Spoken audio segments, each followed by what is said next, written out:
7. Wa tahqiqu annaha nuzilat lafzan wa ma'nan.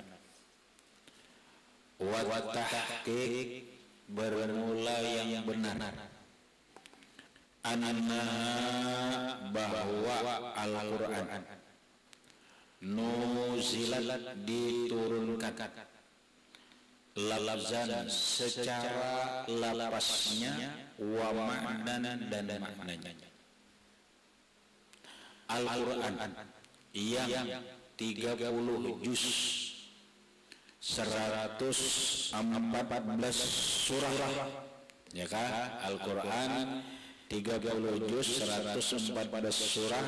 Ada yang mengatakan 6.666 ayat, ada yang memprotes, terserah.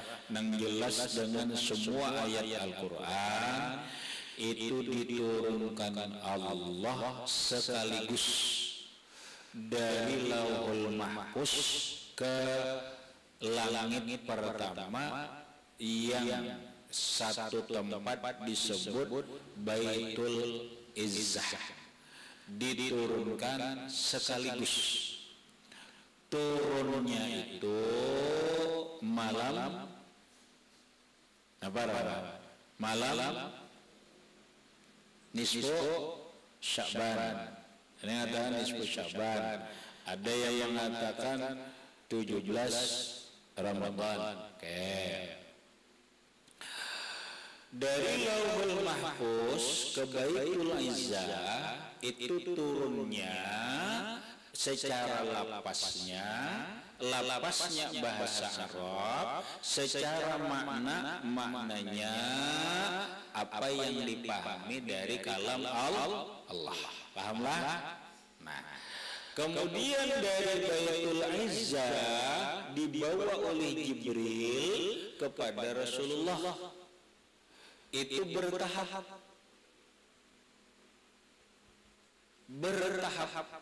memakan waktu selama 23 tahun. Ayat yang pertama diterima oleh Rasulullah yang saat itu Rasulullah sedang berada di Gua Hira. Ayatnya berbunyi Iqra bismi rabbikal ladzi khalaq. Nabi berada di Mekah.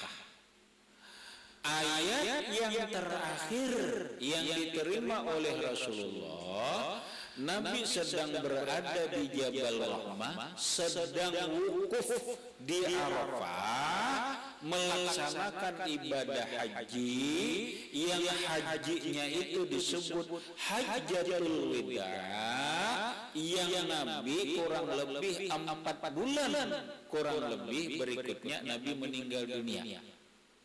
Ayat yang terakhir diterima oleh Rasulullah itu adalah Al-yawma akmaltu lakum dinakum wa atmamtu alaikum ni'mati wa raditu lakumul islama dinan. Nah, prosesnya adalah 23 tahun selesai. Nah, itu pun diturunkan kepada Rasulullah lafzan wa ma'na, secara lapasnya dan secara maknanya.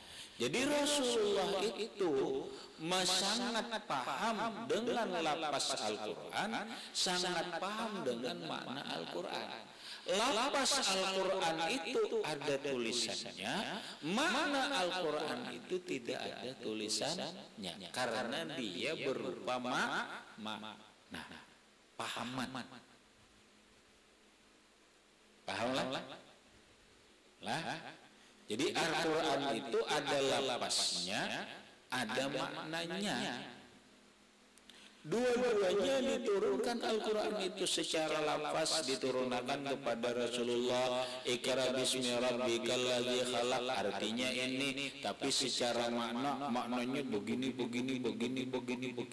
Oh, gitu ya. Ini yang benar pahamannya. Kalau mau paham, marga paham. Nah, Kita sekarang mengkaji Al-Quran hanya dari segi lapas. Nah, mengkaji Al-Quran hanya dari lapas Al-Quran. Dari lapas Al-Quran ini ada artinya. Dari arti ini lalu dipaham, digali keilmuannya. Dari ayat Quran ini ada yang disebut asbabun nuzulnya, sebab turunnya Al-Quran, sebab turunnya ayat ini begini, maka adalah yang disebut dengan tafsirul Quran, tafsir Al-Quran. Ini nang segi lapas lah. Lalu tafsir Al-Quran ini banyak ulama yang mentafsirkan lafaz Al-Quran ini dengan bermacam-macam bidang ilmu pengetahuan. Ada ulama nahu membahas Al-Quran, tafsir Al-Quran lawan i'rab-i'rabnya. Maka adalah yang disebut dengan i'rabul Quran, i'rab Al-Quran. Mulai alif lam mim, i'rabnya apa? Zalikal kitabul la raiba fihi. Tahu kan i'rab lah. Kita belajar i'rab. Kalau zalika ismul isyarat, ini wa huwa mubtada'un marfu'un wa alamatu raf'i dhammatun zahiratun biha. Nah, itu i'rab namanya. Ada ulama yang mengarang itu ngarannya i'rabul Quran, i'rab Al-Quran. Jadi mun orang ahli nahwu nukar aja kitab ngarannya i'rabul Quran. Ada karangannya Imam Jalaluddin As-Suyuti, ada ulama-ulama lain khusus ma'irabkan ayat Quran. Ada orang mengarang membikin tafsir Al-Quran, tapi tafsir Al-Quran dalam sudut pandang ilmu fikih. Ada orang mentafsirkan Al-Quran dalam sisi sejarah. Ada menafsirkan Al-Quran dalam sisi isyarat, dalam pandangan ilmu ini. Maka Al-Quran itu nang lapas ini, nang lapas baru lapas Al-Quran. Nang mulai alif lam mim sampai surah Al-Baqarah sampai surah An-Nas yang 114 surah itu banyak ulama yang mentafsirkan dengan bermacam-macam tafsir. Ada tafsir ini jumlahnya sekian jilid, tafsir Baydawi, tafsir Fakhrur Razi, tafsir Jalalain, tafsir Sawi, tafsirul Mikbas, macam-macam tafsir. Lamun kita nukar beritaan kitab tafsir itu hibak dinding, itu foto alim banget. Padahal kan suka belajar pemandangan bener, iya, bagaknya bener. Itu tafsirnya, Adik. Nah, sehingga dalam ilmu tafsir lafaz Al-Quran itu Allah gambarkan dulu. Qul law kana al-bahru midadan li kalimati rabbi lanafidal bahru qabla an tanfada kalimatu rabbi walau ji'na bimislihi madada. Biar paham nang kaya Pak Al-Quran itu. Qul Muhammad, katakan kepada siapapun umatmu manusia, laukanal bahru midadan, jika seandainya air lautan yang ada di dunia ini menjadi tintah likalimati rabbi, untuk menguraikan tafsir lafaz Al-Quran itu, lanafidal bahru qabla an tanfada kalimatu rabbi. Niscaya air lautan itu kering padahal belum selesai menguraikan Al-Quran. Walau ji'na bimislihi madada, sekalipun kita mendatangkan lagi sejumlah air lautan yang ada di dunia ini menjadi tinta tetap tidak pernah selesai menjelaskan Al-Qur'an. Saking Al-Qur'an itu bahrul muhit, lautan yang tidak bertepi, sangat luas. Pahamlah?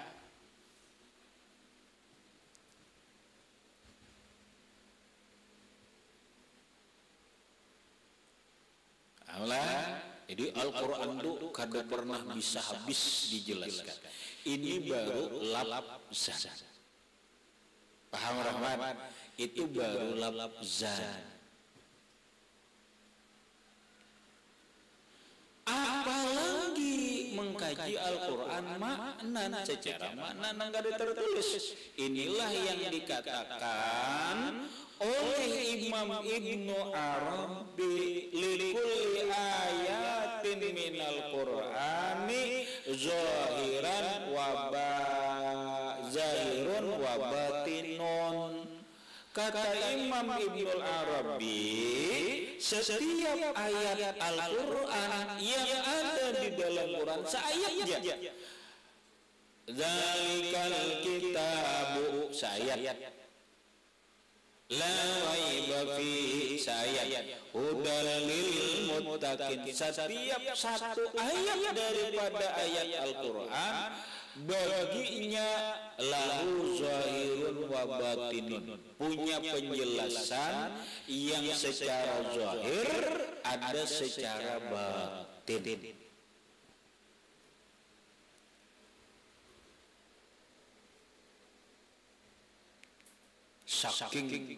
Saking luasnya Al-Quran. Itu lepas mengatakan setiap lapas Al-Quran, alhamdulillahi rabbil alamin, ar-rahmanir rahim, maliki yaumiddin, iyyaka na'budu wa iyyaka nasta'in, alhamdulillahi rabbil alamin. Apa maknanya? Segala puji bagi Allah. Itu aja membahas alhamdulillahi rabbil alamin ini dengan segala tinjauan semua keilmuan itu membutuhkan mungkin sekian banyak jilid kitab. Itu dah. Nah, itu baru zahirnya. Belum lagi batinun, penjelasannya secara batin. Kita memahami Al-Quran ini yang secara zahir aja kita sudah kada mampu. Sudah kada mampu. Sepintar-pintarnya manusia, benar. Ramadhan, secerdas-cerdasnya manusia sampai sekarang tidak bisa menjelaskan alif lam mim. Jangan sebiji Al-Quran. Lu para ulama ahli tafsir mana yang paling cerdas? Oh, cendekiawan apapun lu tafsirkan ini aja sudah. Alif lam mim. Apa tafsirnya? Apa tafsirnya? Pasti jawabannya Allahu a'lamu bimuradihi dzalik. Allah yang tahu maksudnya. Berarti apa? Pondok. Ada apa? Baru. Ini baru lafzan, lapasnya.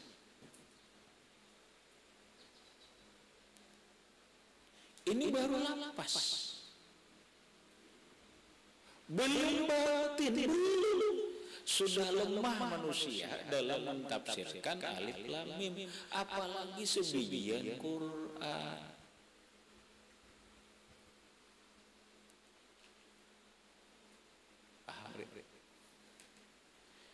Nah, inilah betapa agungnya Al-Quran. Makanya Al-Quran itu adalah al-mu'jizatul kubra li nabiyina Muhammad sallallahu alaihi wasallam.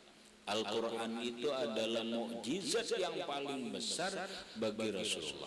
orang akan mengerti seberapa besar keagungan Quran itu, seberapa besar mukjizat Al-Quran itu bagi orang yang hanya bagi orang yang bisa mampu memahami Al-Quran. Adapun kita nggak ada paham ini, ya Al-Quran biasa-biasa aja lah. Kadang-kadang agan mau usir hantu aja. Kadang-kadang Al-Quran diulah, jujuran diulah hanya perangkat alat sholat. Ulun terima menikahi anak sambian dengan mahar. Apa tuh? Seperangkat alat sholat di dalamnya ada Al-Quran. Nah, Al-Qurannya dibaca kada? Paling ini jadi pajangan. Salah. Padahal semua ilmu apapun, alam nyata, alam gaib, ilmu alam, ilmu bumi, ilmu apa, semuanya ada di dalam Al-Quran. Ma farratna fi hadzal Quran. Kata Allah, kami tidak ada meninggal sedikit pun di dalam Quran. Semuanya lengkap. Ilmu apa aja di dalam Quran itu lengkap. Ya masalahnya kita ya nggak tahu. Bahasa orang ini rawatnya sugih, maulah sugih, kado pencarian mau, mana ilmunya? Cari di Quran. Kada kawaja, nah kada usah berharap sugih kado mencari, kada dapat ilmunya. Ajari ilmunya. Seberataan ilmunya ada di dalam Al-Quran. Lah, sekali lagi ini hanya lafzan. Kemudian belum lagi makna. Anna nuzilat lafzan wa makna. Bahwa Al-Quran itu diturunkan kepada Rasulullah secara lapasnya adalah bahasa Arab, wa ma'dan dan maknanya. Makna ini adalah mafhum daripada kalam Allah yang tanpa suara, tanpa huruf. Maka wabil jumlati, kesimpulan, Pasifatul qaimatu bizatihi ta'ala, maka sifat yang berdiri dengan zat Allah Ta'ala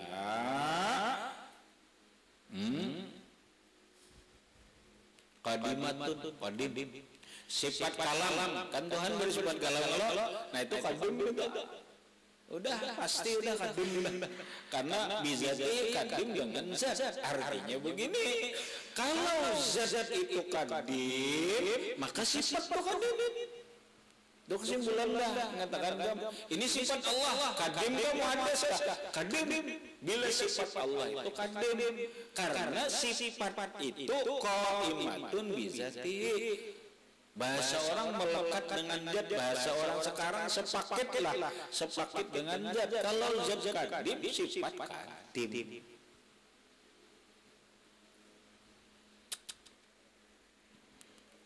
Laisat biharfin, kalau Allah Ta'ala bukan dengan huruf.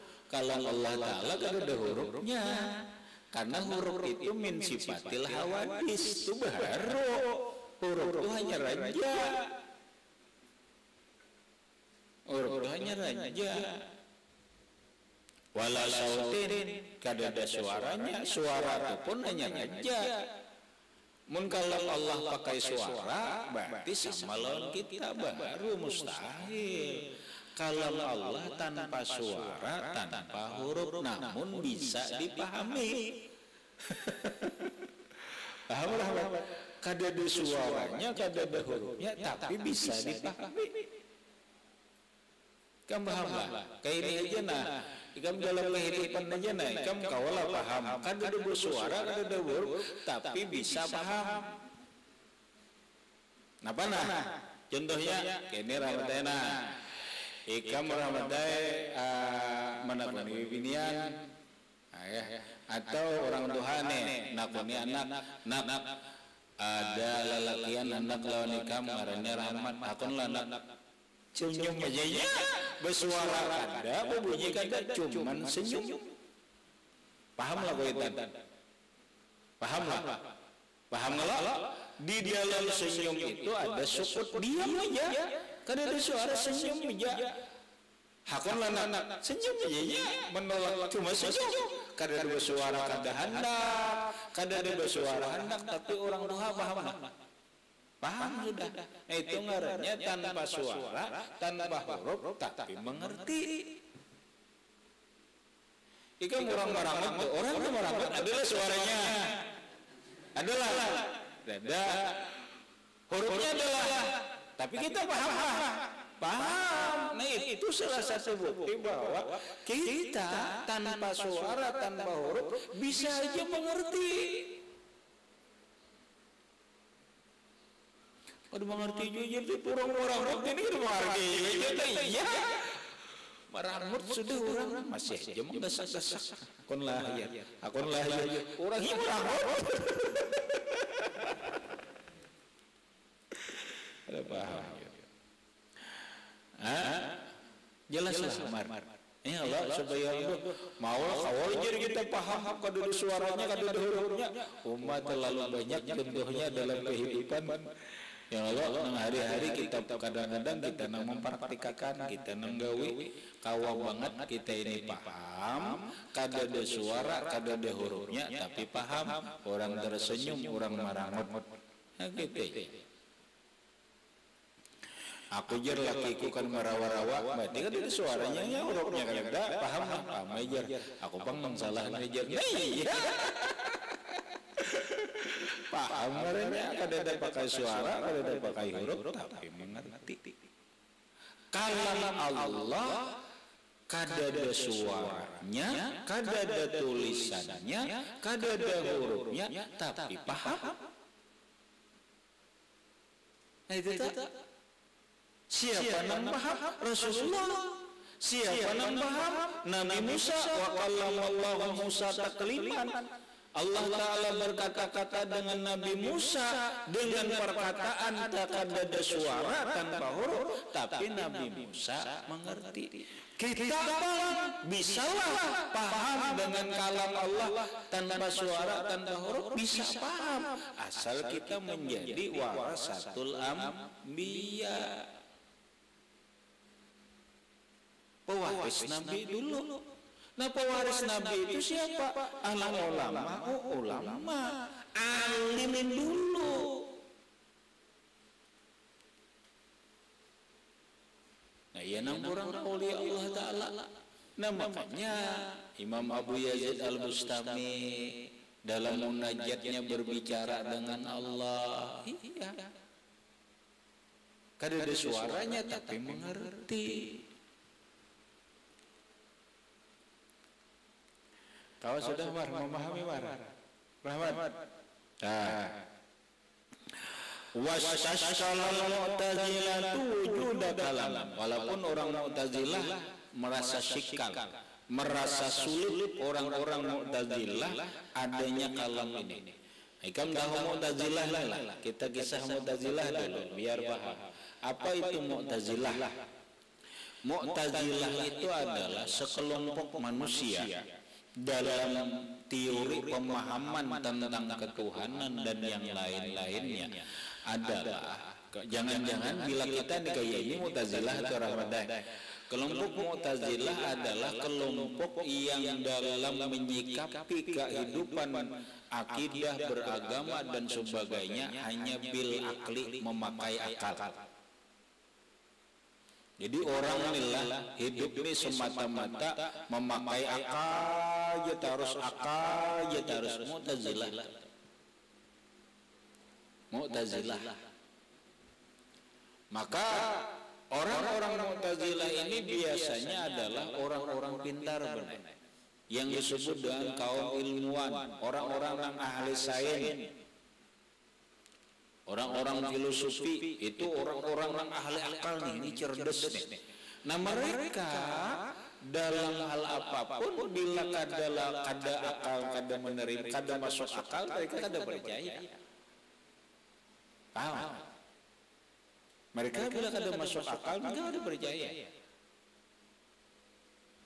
Agama, ingat agama itu adalah ad-dinu aqlun wa dalilun wa burhanun.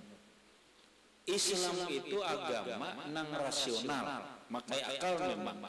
Tapi wa dalilun ada dalilnya, sesuai dalil, wa burhanun ada faktanya, ada buktinya. Lalu dalam agama itu, ingat rahmat, dalam agama itu ada iman. Paham rahmat? Paham rahmat?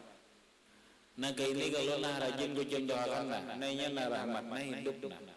Sudah kalau nanya nah hidup nah. Bila hendak melihat manusia ini nah kehidupan ini. Nah ini kehidupan begini nah, ini mulai kelingkingan, jari manis, jari tengah, jari tunjuk, ibu jari. Yang paling di bawah ini adalah nafsu. Nafsu ini adalah orang hidup dengan nafsu ini paling bawah. Siapa yang hidup dengan nafsu, hidup dalam kehidupan ini, hidup hanya memakai nafsu, yaitu binatang. Ayam itu hidup lawan apa rahmat? Bakalkah? Kada. Ini lawan nafsu aja, makanya pikiran ayam itu makan, minum, guring, bebini, beanakan, itu aja pikiran ayam adalah. Kehidupan mereka hanya kehidupan nafsu. Kambing itu binatang lah. Kehidupannya apa? Pola kehidupannya itu adalah nafsu aja. Pikirannya cuma makan, minum, bebini, bak guring, banak, makan, minum, guring, bebini, banak, makan, minum, guring. Itu aja teori kehidupan nafsu. Jadi apabila orang hidup hanya memikirkan makan, minum, guring, bebini, baanak, makan, minum, guring, bebini, makan, minum, itu kada jauh daripada pola hidupnya binatang. Kita bukan binatang. Kita lakat karena Bani Adam. Sungguh kami muliakan manusia itu. Manusia itu mulia secara umum karena apa? Karena ada akal. Selama manusia hidup menggunakan akal, yang akal itu cara berpikirnya adalah untung dan rugi, dan akal itu kadang mau rugi, hitungannya adalah untung. Akal itu berpikirnya adalah manfaat, bukan mudarat. Akal itu berpikirnya adalah yang baik. Buktinya ketika kita diberi rambutan, ada nang masak, ada nang mantah, ada nang buruk, lalu kita memilih nang masak, berarti itu bukti kita berakal. Paham Ri? Itu bukti kita berakal. Kita disuruh orang duit, ada harga 1.000, harga 2.000, harga 5.000, ada 10.000, ada 50.000, ada 100.000, bakabat, lalu ikam jurang ambil ya satu dari bakabat itu, ikam ambil nang 100.000, bakal. Kalau ikam ambil yang bakabat harga 1.000, bakal.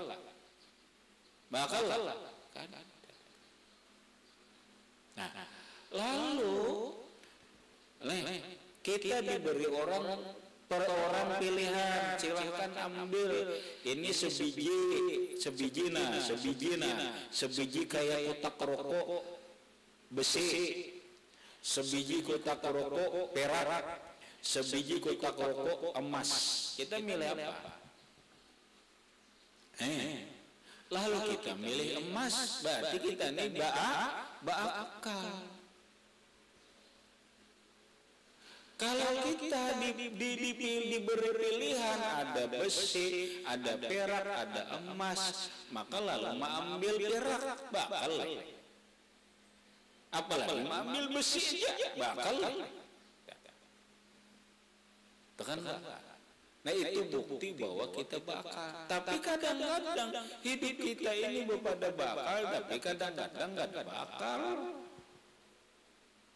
Buktinya dunia dengan akhirat. Dunia ini sementara, akhirat itu abadi. Kenapa kita memilih kehidupan dunia yang sementara ini? Lu kemana akalmu? Ujar Allah Ta'ala walal akhiratu khairun minal ula. Akhirat itu lebih baik daripada dunia. Karena pundukan ampih ke kesandar jadi kunyuk-kunyuk. Kemana mikirkan? Karena pundukan ampih mengaji. Kemana mikirkan? Lalu para ulama menggambarkan dunia ini perak, akhirat itu emas. Kita disuruh memilih dunia kah, memilih akhirat kah, memilih perak kah, memilih emas kah. Oh ternyata kita milih dunia, goblok. Ya kan? Nyata disuruhnya emas kah, perak kah. Mestinya kan memilih emas. Emas itu adalah akhirat. Walal akhiratu khairun minal ula. Akhirat itu lebih baik daripada dunia. Walal akhiratu khairun wa abqa. Akhirat itu lebih baik dan abadi. Ayo bikin.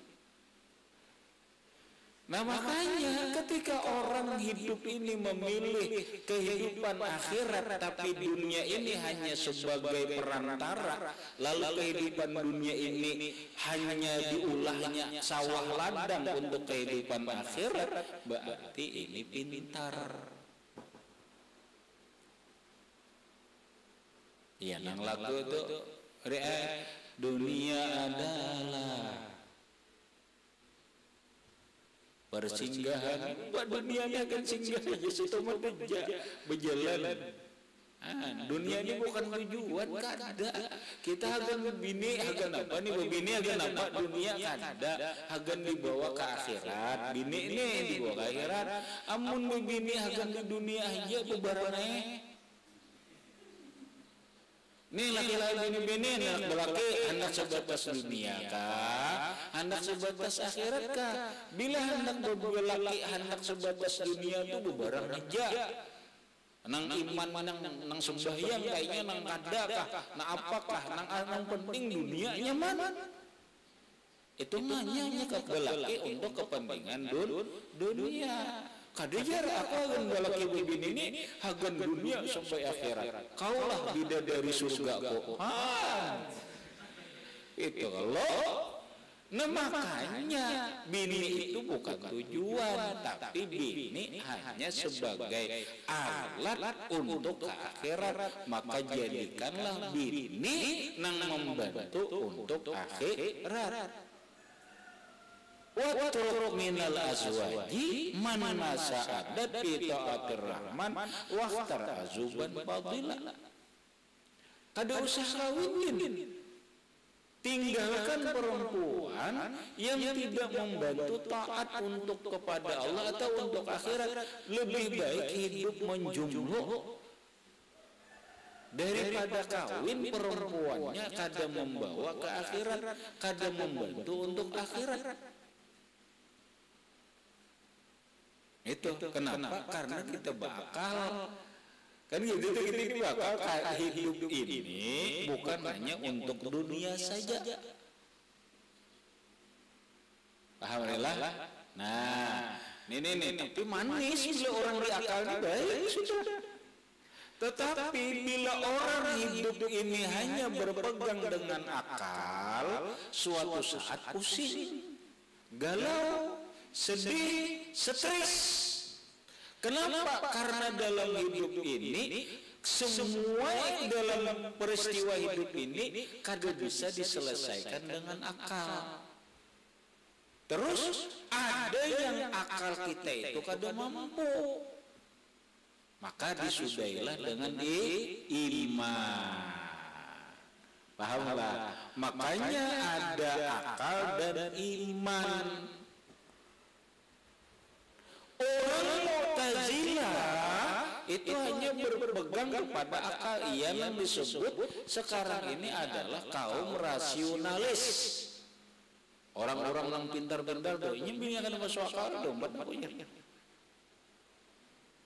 benar kadang-kadang agama itu dalam beragama itu kada boleh kada rasional. Tetapi ketika sesuatu yang tidak masuk akal, kita tidak boleh harus langsung menolak. Kenapa?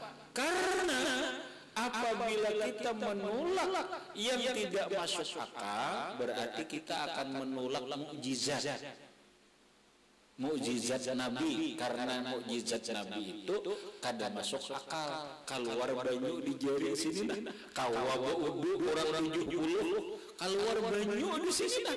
Dari celah jari Nabi ini keluaran air, itu mukjizat kada? Mukjizat kada masuk akal, kada percaya aku ya. Buktinya ada. Itu namanya mukjizat. Amrun khariqun bil adat alladzi yaqau fi yadir Nabi. Kejadian di luar akal tapi terjadi di tangan Nabi, ngarannya mukjizat. Turunan mukjizat ada karamat. Orang yang berpegang semata-mata dengan akal kada percaya lawan wali. Kenapa? Orang bukti wali itu ada karamat. Karamat itu adalah khariqun lil adat, kada masuk akal. Paham ini? Nah, makanya orang Mu'tazilah itu kada percaya dengan karamat. Kita Ahlussunnah wal Jamaah, kita bukan Mu'tazilah. Kita Ahlussunnah wal Jamaah, percaya dengan karamat aulia Allah sebagaimana kita percaya dengan mukjizatnya para nabi dan rasulnya Allah subhanahu wa ta'ala. Nah, lalu mana tadi? Wastasallal mu'tazilatu wujuda kalamin, ini panjang nih penjelasannya, sudah kena akan datang. Cuma tahu dulu itu Mu'tazilah. Jangan sampai jadi Mu'tazilah orang yang hidup hanya semata-mata berpegang dengan akal. Man i'tamada bi aqlihi dhalla. Orang yang hidup semata-mata berpegang dengan akal bisa sesat, bisa galau, bisa stres, bisa trauma dan sebagainya. Ada yang di atas akal yaitu iman. Maka hidup ini kadang-kadang harus kita atasi dengan akal, kadang-kadang harus kita atasi dengan iman. Ila akhirih wallahu a'lam bishawab. Bismillahirrahmanirrahim.